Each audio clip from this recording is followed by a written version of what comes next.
Hey guys, Jacqueline here, PBJ Mortgage, make it to mortgage simple as making a peanut butter and jelly sandwich. So refinance, is it a good idea? Should I take some money? Should I not take some money? How should I decide it? Let's talk about that.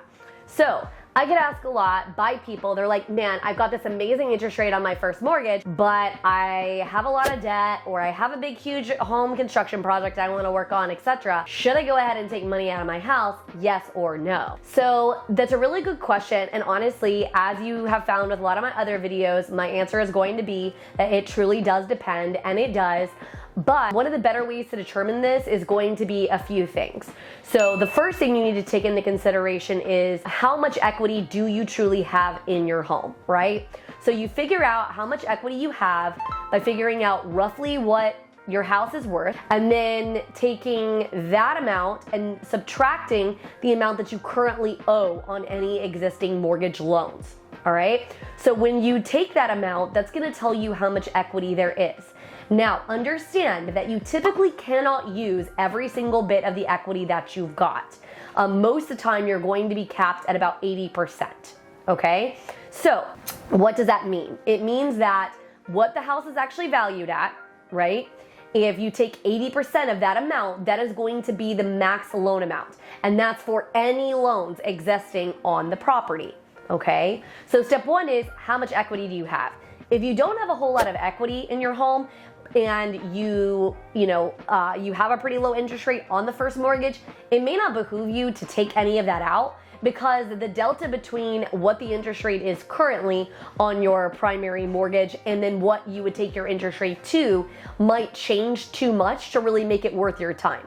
However, there has been other cases where somebody has a ton of equity, right? Maybe they've got 50, 60, 70 grand plus of equity, they have a lot of high interest debt, and we're able to reduce down that debt load quite substantially. So we recently did a loan for a couple, and they had a bunch of high interest debt that they had on their credit report. They also had some children going off to college, and they were gonna have to take out some additional debt, and they just needed some payment relief, right? So even though we took their rate up substantially from what it was on their current mortgage, we took a look at the entire situation, and they had a lot of equity, and we were able to really reduce down their overall monthly debt load. So you have to remind yourself that interest rate is not the only factor when you go ahead and you take a look at doing a refinance, right? So as always, the answer truly is it depends.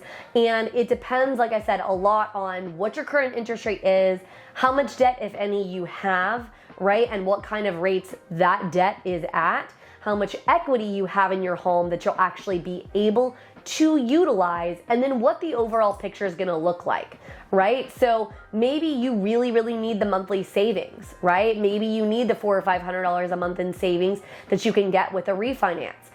If that's the case, then that changes the picture. The biggest step, of course, is going to be to talk to that mortgage professional and really discover what it is that makes the most sense for you. Any really good mortgage professional will tell you if it's not the best deal, like it's not in your best interest. Anybody on my team, we're gonna not only have a conversation with you about what your overall picture is, we're also gonna tell you if it makes sense for you to do the loan you're looking to do or not. That's just a commitment that we make to our clients, is to ensure that what we are doing makes sense to you.